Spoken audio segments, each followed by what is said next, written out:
وذكر فإن الذكرى تنفع المؤمنين. Now let me give you an example. Prophet Muhammad ﷺ, he came 1,400 years ago. And I want to ask you this, and I want you to tell me what you think before I give you this information. Do you agree with me that the person who claims to be the messenger of God, he's one of two things? He is either the biggest liar out there, or he is the most truthful person. There's no third option. You agree with me? If you claim to be a messenger, Yes, it's either agree. you're the biggest, because if you lie about God, then you're the biggest liar out there. You're lying about the Creator. And if you're not lying and God chose you, then you're the most honest person because God chose you. So don't you think it's an easy thing to differentiate between the most honest person and the biggest liar? Yeah, I feel is it easy to. Yes. Isn't it easy to tell who is the biggest liar? Well, yeah. If you're a liar, you eventually will be found out. Absolutely. So it's easy to find out who the biggest liar is.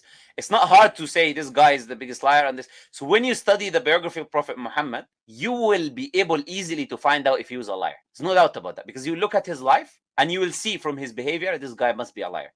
And that's why we saw all the false prophets throughout history. They were always found out. They lied so many times. And people found out they lied. They died in the worst of places. They made so many claims. They said, God told me this. And then in the end, it never happens. Because these people are liars. So it's not hard at all for someone to find out who's a true messenger and who's not. All you have to do is to look at his life, to look at what he's doing in his life. Now, looking at the life of Prophet Muhammad, okay, if you look at the life of Prophet Muhammad, you will know that there is no doubt that he's a messenger of God. He's a truthful individual. I'll give you a few examples. The first thing I want to say is that Prophet Muhammad, he lived among his people for 40 years. So it's not like he stayed 2 days amongst the people. And at that time, there was no social media. So people actually knew other people. You knew the people in your neighborhood, You knew their names. You used to meet them almost on a daily basis. You used to trade with them. People knew people. You know what I'm saying? It's not like today. Today is social media. Everyone is isolated. No, but back then, people actually knew the people in their neighborhood. They actually knew you as an individual. If you're a liar, everyone knows you're a liar. Yeah, because people deal with you on a daily basis. There's no internet, there's no technology. People are dealing with you on a daily basis. Prophet Muhammad lived with his people for 40 years. His people gave him two names, two titles. They called him As-Sadiq Al-Amin. They called him As-Sadiq Al-Amin, the trustworthy, the honest. Can you imagine? He lived amongst his people. He didn't call himself that. People called him that. Because when they dealt with him, they always knew this guy is the most honest person out there. He's the most trustworthy person out there. When they traveled, they left their belongings with him. They knew that when they come back, they will find their stuff. Nothing will happen to our stuff. When they had disputes, they used to go to Prophet Muhammad ﷺ to solve any disputes that happened amongst them. Okay? So this was his kind of biography among the people. He was known to be the most trustworthy, the honest person. Then he came to deliver the message of God. What did he call the people to? He called the people to worship God alone. He said to the people, do not overpraise me. Do not overpraise me. He didn't say to the people, do not worship me. Do not worship human beings. Do not worship idols. Do not worship pictures. Worship God alone. Be good to your neighbor. Be just, even if it was against yourself. Even if it was against your family members. When you're trading, always be just with the people. Do not steal from other people. Do not take anything away from other people. And he was the person who's not looking for anything that is worldly. He's not looking for money. He was not looking for fame. He was not looking for women. The people in his community, they came and they offered him. They said, stop calling people away from idol worship, because they were idol worshippers, and we'll make you our leader. If you want women, we'll give you women. If you want money, we'll give you money. If you, whatever you want, you name it, we'll give it to you. But Prophet Muhammad refused. He said, do you see the sun? Bring me a bit of the sun, and then I will stop doing what I'm doing. Basically, say, I'm never going to stop, because this is for the sake of God. And I'm not looking for worldly things. And that's why Prophet Muhammad lived his life. His wife, she said, he used to spend 3 months with only living on dates and water. And he was in Medina, he was the leader. He could have said, oh, you're my follower, give me some money. And you give me money, you give me money. And he lives in the biggest palaces out there. But Prophet Muhammad lived the simplest of life, which shows that this man is a person who's sincere, who's honest, he's not lying. One day, the son of Prophet Muhammad died. He was called Ibrahim. An eclipse happened. The people said, look, this is evidence that he's a messenger of God, because the eclipse happened when his son died. If Prophet Muhammad was a liar, the first thing he's going to say is, yes, yeah, of course, this happened because of me. Isn't it? Wouldn't a liar say that? Of course. A liar would say, yeah, this happened because of me. I'm a messenger of God. But Prophet Muhammad said, no. This does not happen for the life or death of anyone. This is a sign that is one of the signs of God. When you see it, rush to mentioning God. Rush to praying to God. Thank God. This is a sign of God. This is not happening because of the death of my son or anyone. This is happening as a sign of the Creator, just like everything in the universe is a sign of the Creator. So this was the life of Prophet Muhammad. Prophet Muhammad spent 13 years in Mecca being persecuted. He was from the most noble tribes. When he started calling people to Islam, everyone was against him. Everyone was trying to kill him. Everyone was trying to persecute him. Imagine you from being the most noble person, the person beloved by the people, the person called the honest, the trustworthy. When you start calling people to God, now everyone is against you. If you're a liar, you're going to say, okay, I'm going to stop calling people to God now because I was in the best places already. I was respected by the people. I'm married to a rich woman, one of the richest women. So I don't need money. I don't need status. I'm from the best of lineages. So why would I turn everyone against me just to tell them worship God alone and stay away from idols if I'm a liar? No liar would ever do that. No liar would spend 13 years of his life being persecuted by the people to call people to worship God alone, to say to people, stay away from worshiping idols, be just, do not steal, do not do this, do not do that, only worship God, only do everything for the sake of God. Do you think, and be honest with me, X, yeah? Do you think a liar would do something like this? I wouldn't see the, like, if a lot, okay, if someone is a liar, it would be easy for them to just go with the women, the riches. So why would a Absolutely. person choose not to when they would just love? Why would someone choose to be hated unless it's a good reason to? So that would be, I don't see why, because it seems like a liar would be a person who's trying to sneak around things so they wouldn't want to cause any like attention upon themselves. Absolutely. Absolutely. And you know what? If you're a liar, Prophet Muhammad made so many predictions about the future. If he's a liar, he will never gamble like this. Because if he's a liar and he says this will happen and it doesn't happen, then everyone will know he's a liar. But Prophet Muhammad made tens of predictions, some of them in his life, and some of them are even happening today. We see them with our own eyes. For example, the Roman and Persian empires, they were fighting each other at the time of Prophet Muhammad. The Persians defeated the Roman Empire. Now, Prophet Muhammad came and he made a claim. Even though the Roman Empire was almost decimated, they took over Damascus, they took over Antioch, they took over Jerusalem, which was the holy city of the Roman Empire, because it was a Christian empire and it was where Jesus was born and everything. So the historians said this was the demise. This is the end of the Roman Empire. If you read the letter that the Persian king sent to the Roman king, he called him a dog and he said surrender and this and that. It was the end of the Roman Empire in the eyes of everyone. But then Prophet Muhammad came, and against all odds, he said that the Romans have, he said the Qur'an, he recited the Qur'an, and he said, God told me that the Romans have been defeated, but they will defeat the Persians. And he gave a time. He said in 3 to 9 years, the Romans will defeat the Persians. And he said it will happen in a nearby land. And that's exactly what happened. The Romans defeated the Persians after 7 years. Exactly. So if you're a liar, would you ever make this claim? Would you put the whole religion? And you know what, Prophet Muhammad, the Quran says this is the promise of Allah. And Allah does not break his promise. Imagine I'm a liar. I'm not only making a prediction. I'm saying maybe this will happen. No, I'm saying this will happen. And this is the promise of God. And God does not break his promise. No one will ever be this confident except if he's actually a messenger of God, that he knows for a fact this will happen. There was the uncle of Prophet Muhammad. I'll give you another example. The uncle of Prophet Muhammad sallallahu alaihi wasallam. He was called Abu Lahab. And Abu Lahab, he used to be a disbeliever, and he used to persecute the Prophet Muhammad alaihi wasallam. Prophet Muhammad walks, they put thorns in his wife and him, they put thorns in the street, so they try to harm him in the road. Whenever Prophet Muhammad goes, he preaches the message to someone. His uncle is behind him. He comes to him. He says, what did Muhammad say to you? Sallallahu alaihi wasallam. He says, he said to me this and this and that. He said, don't believe him. He's a liar. And then he starts telling him the opposite. He starts warning people away from him. He tries to persecute him and be violent against him. So this uncle of Prophet Muhammad, that was all his life against Prophet Muhammad. The Quran came down and said, Abu Lahab, which is the uncle of Prophet Muhammad, will die as a disbeliever. This is a prediction. Not only him, but also his wife. The Quran made a prediction about Abu Lahab and also his wife. Because a lot of people talk about this prediction, but they forget to mention the wife. So Prophet Muhammad said that Abu Lahab and his wife will both die on disbelief. Now, if I was Abu Lahab and I hate Prophet Muhammad sallallahu alaihi wasallam and I want to disprove his message, you know what I'm going to do? I'm going to come and say, okay, I accept Islam now. And if I say that, I disprove Islam. Because if I accept Islam, I'm not going to hellfire. But your book is claiming I'm going to hellfire. Do you understand what I'm trying to say? So Abu Lahab had the chance to disprove Islam by just saying, I'm a Muslim. Because the minute he becomes a Muslim, him or his wife, now Islam is disproved. Because Prophet Muhammad said that he will die as a disbeliever and he will go to hellfire. So if he says, okay, I'm a Muslim, I accept Islam. Now your religion is false because you claimed I will die as a disbeliever and I accept Islam now. So if he hate him, this would be the best way for him to disprove his religion. But what happened? 9 years later. So this prediction, 9 years, Abu Lahab and his wife, they didn't accept Islam and they died as disbelievers, just like the Quran says. And now I'm giving you Just 2 predictions. Prophet Muhammad made tons of predictions. Some of them are happening today. Like Prophet Muhammad said, you will see the barefoot Bedouin Arabs competing in building the tall buildings. Do you know where is the tallest building in the world today? The tallest, where? China? No, it's in Dubai. The Burj Khalifa in Dubai. Yes, Burj Khalifa is the tallest building in the world. Now, Prophet Muhammad said 1,400 years ago, the Arabs would be competing in building the tallest buildings. So not only that he's making these predictions that I'm telling you in his time, that he's making the predictions of things that are happening today, and we see them in front of our eyes.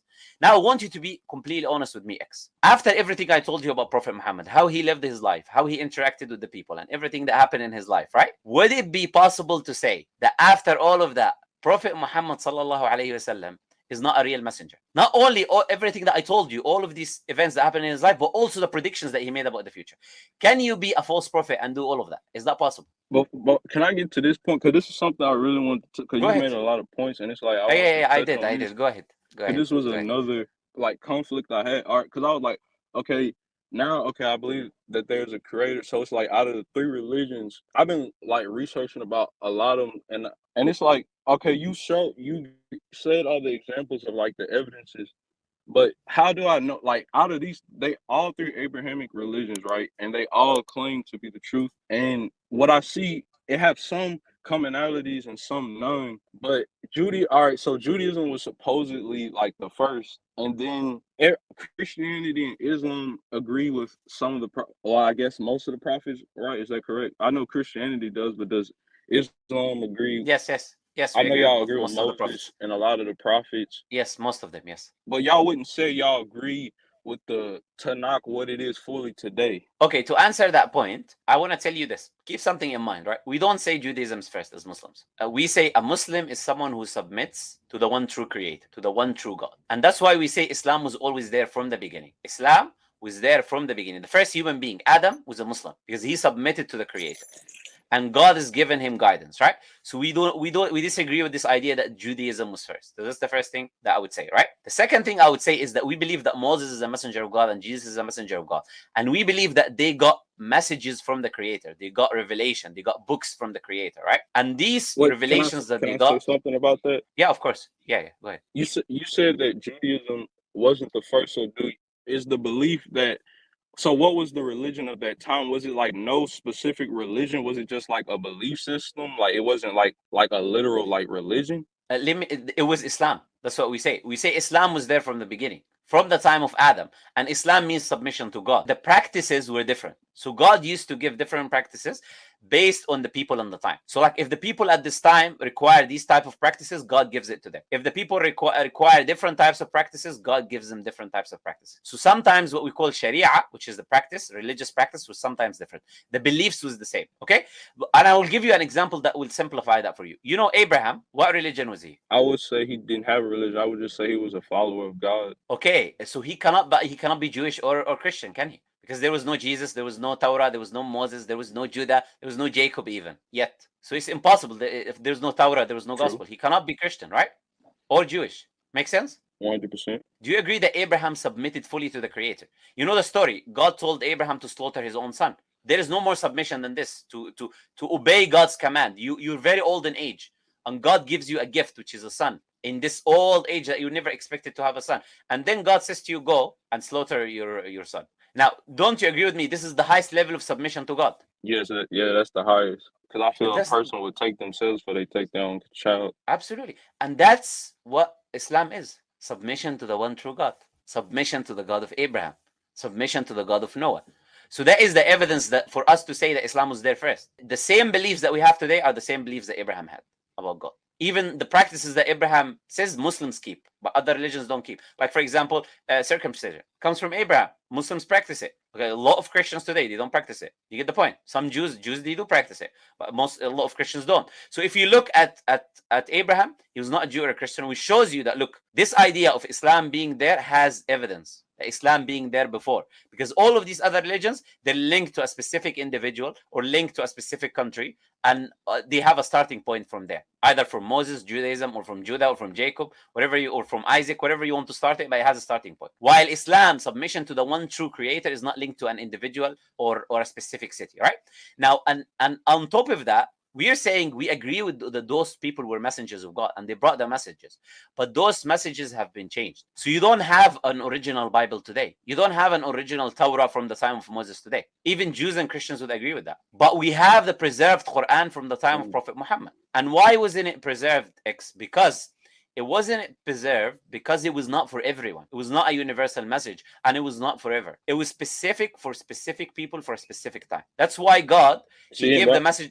That was my conflict though with the Torah, like how it was just specific to Jews. It's like if you're not an Israelite, you kind of felt like I'm just an NPC player or something. Like I'm not like I'm just you're a goy, which is a very derogatory term. You know, you're not an Israel. You're not from the chosen people of God and this and that. You know.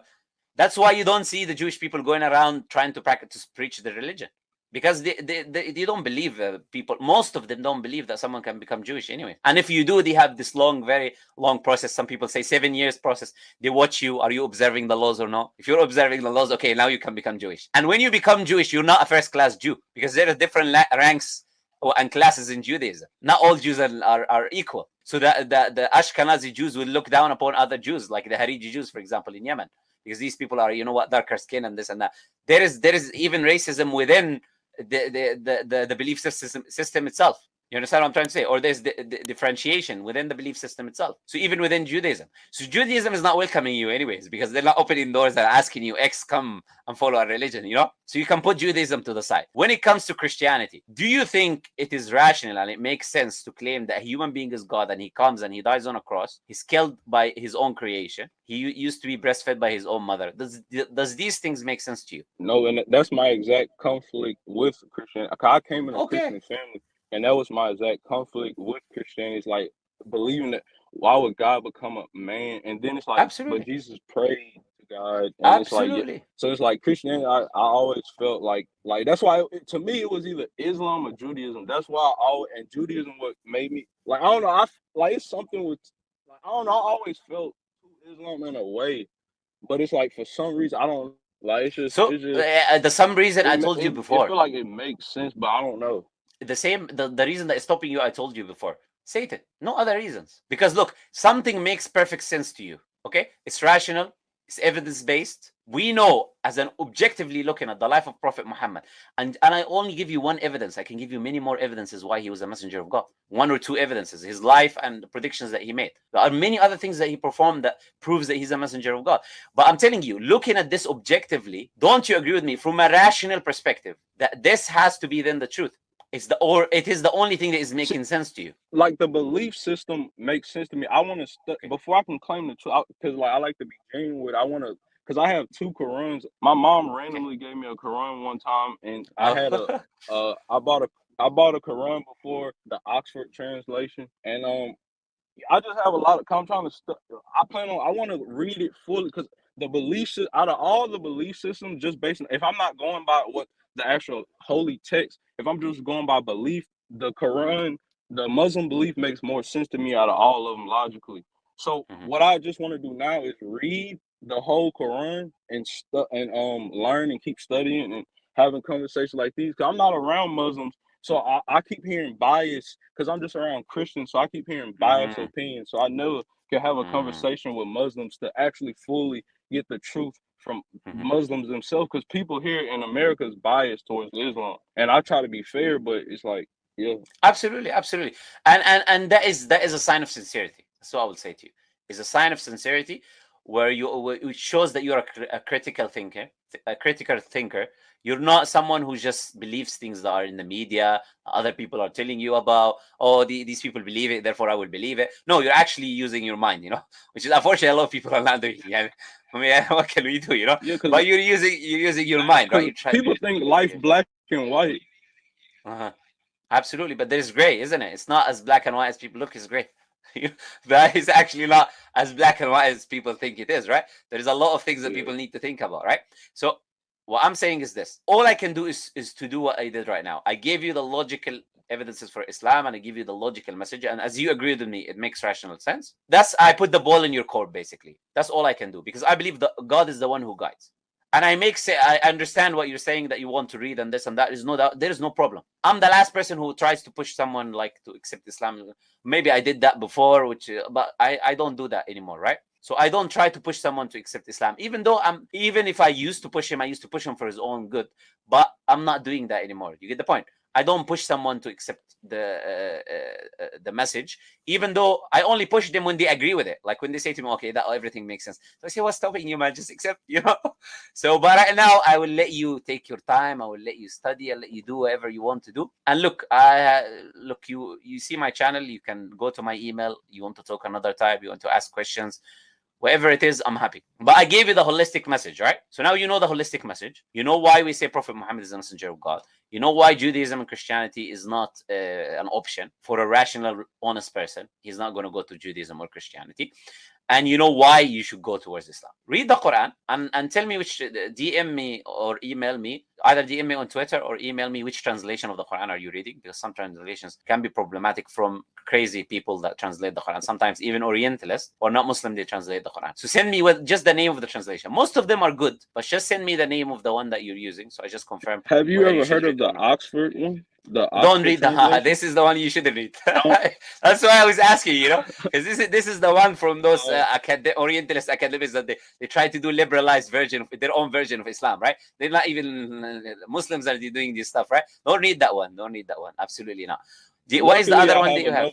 What do you remember the name or no? I think it's called The Message of the Qur'an. If I'm correct, I think it's called The Message of the Qur'an. I don't know which one. Please send me a picture or something like that, because I'll tell you which ones you can get. There's so many good ones. Like there's so many that the ones that are not problematic, but most of them are not. But some of them are. And people who are in non-Muslim countries, they end up with the bad ones, because the people giving them away, they're trying to push forward the bad idea of Islam, You send me, just DM me, either on Twitter or email me and let me know which translation you're reading. I'll give you my best suggestion. I'll give you maybe 2 or 3 translations that I think are the best. And you read the one that you like, yeah? Okay. And then any questions, just come and ask, ask. And yeah, quick question you have. Time okay. Because I barely get time. No problem. Yeah, I'm happy to talk to anyone, anyone who's sincere, who's honest, who's trying to learn the truth. I'm happy to talk to them, I have no issues with anyone, Okay, I'll let you go. Or do you have any other questions for me? That was it. Thanks for. I like your videos, man. Like what really drawed me to I just want to say what really drawed me to your channel was I like how you your debating skills, because like you're a logical thinker. Like I can tell that you are also a logical thinker.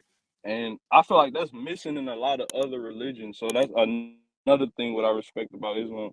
Well, it's not me. It's just that I'm saying the truth, and the truth makes sense. And Islam is the only religion that will satisfy your heart and your mind, not just your heart, but your mind as well.